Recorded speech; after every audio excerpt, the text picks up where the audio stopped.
Brought to you by Vigard. ಕುಟುಂಬ ನಿಮ್ಮನ್ನ ವೈಯಕ್ತಿಕ ಟಾರ್ಗೆಟ್ ಮಾಡ್ತಾ ಇದೆಯಾ ಚುನಾವಣೆ ಸಂದರ್ಭದಲ್ಲಿ?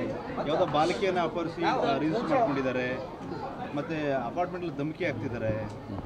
ನೋಡ್ರಿ, ಜನತಾದಳದವರು ಮಾನ್ಯ ದೇವೇಗೌಡರು ಕ್ಷುಲ್ಲಕ ರಾಜಕಾರಣ ಮಾಡೋದ್ರಲ್ಲಿ ಹೆಸರುವಾಸಿ. ಅವರು ಹಿರಿಯರಿದ್ದಾರೆ, ಹಾಗಾಗಿ ನಾನು ಹೆಚ್ಚಿಗೆ ಮಾತನಾಡಲಿಕ್ಕೆ ಹೋಗೋದಿಲ್ಲ. ಇವತ್ತು ಅಂಥ ಪರಿಸ್ಥಿತಿ ನಮಗೆ ಬಂದಿಲ್ಲ. ಇವತ್ತು ಏನು ಆರೋಪ ಮಾಡ್ತಾ ಇದ್ದಾರೆ ಆ ಆರೋಪಕ್ಕೆ ಮುಂದಿನ ದಿನಗಳಲ್ಲಿ ತಕ್ಕ ಉತ್ತರವನ್ನು ಕೊಡ್ತೇವೆ. ಇವತ್ತು ಏನು ಅವರ ಕುಟುಂಬದಲ್ಲಿ ಯಾರ್ಯಾರು ಕಲ್ಲು ಹೊಡೆದಿದ್ದಾರೆ ಅಂತ ನಾನು ತೋರಿಸ್ತೀನಿ. ನನ್ನನ್ನು ಕಲ್ಲು ಹೊಡೆದ್ರು, ಶಿವಕುಮಾರ್ನ ಕಲ್ಲು ಹೊಡೆದ್ರು ಅಂತ ಹೇಳ್ತಾರಲ್ಲ, ಅವ್ರ ಮನೆಯಲ್ಲಿ ಯಾರ್ಯಾರು ಕಲ್ಲು ಹೊಡೆದವ್ರೆ, ಅವ್ರ ಕುಟುಂಬದಲ್ಲಿ ಯಾರ್ಯಾರು ಕಲ್ಲು ಹೊಡೆದವ್ರೆ, ಎಲ್ಲೆಲ್ಲಿ ಕಲ್ಲು ಹೊಡೆದವ್ರೆ ಅಂತ ತೋರಿಸುವಂತ ಅಂದರೆ ತೋರಿಸ್ತೀನಿ.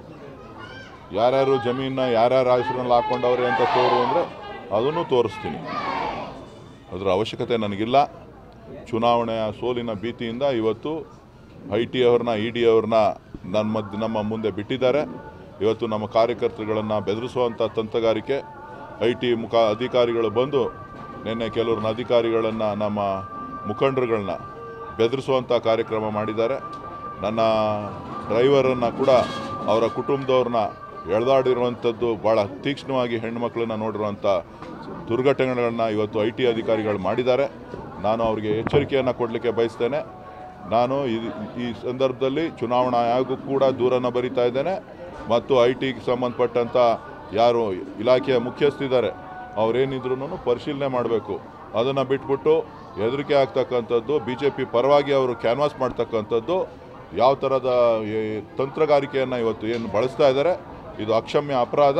ಇದೇ ರೀತಿ ಮುಂದುವರಿತು ಅಂತಂದರೆ ಉಗ್ರ ಹೋರಾಟವನ್ನು IT ಅಧಿಕಾರಿಗಳ ಮುಂದೆ, ಸಂಬಂಧಪಟ್ಟಂಥ ಚುನಾವಣಾ ಆಯೋಗದ ಮುಂದೆ ಮಾಡಬೇಕಾಗ್ತದೆ ಅಂತಕ್ಕಂಥ ಎಚ್ಚರಿಕೆಯನ್ನು ನಾನು ಈ ಸಂದರ್ಭದಲ್ಲಿ ಕೊಡಲಿಕ್ಕೆ ಬಯಸ್ತೇನೆ.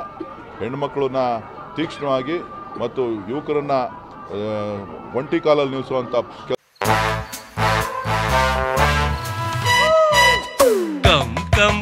my love, please don't say no, baby.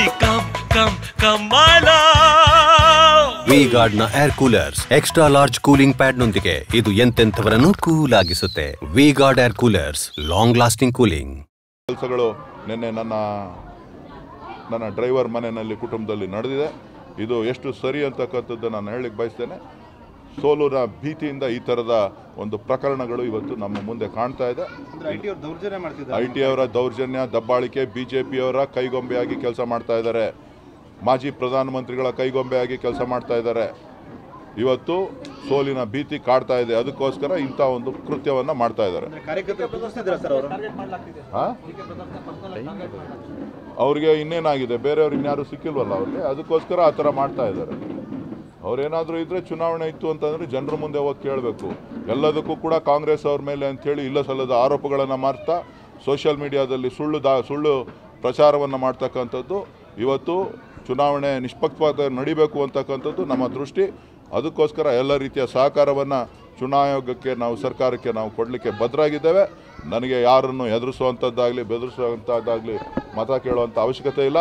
ನಾನು ನನ್ನ ಕೆಲಸದ ಮೇಲೆ ನಾನು ಮತ ಕೇಳ್ತಾ ಇದ್ದೀನಿ ಹೊರತು ಬೇರೆಯವ್ರ ರೀತಿಯಲ್ಲಿ ಅವ್ರ ಆಸ್ತಿ ಉಳಿಸ್ಕೊಳ್ಳೋದಕ್ಕೆ, ಅವರ ಕುಟುಂಬ ಉಳಿಸ್ಕೊಳ್ಳೋದಕ್ಕೆ ಬೇರೆಯವ್ರ ಜೊತೆ ಸೇರಿಕೊಂಡು ನಾನು ರಾಜಕಾರಣ ಮಾಡ್ತಾ ಇಲ್ಲ. Brought to you by Vigard.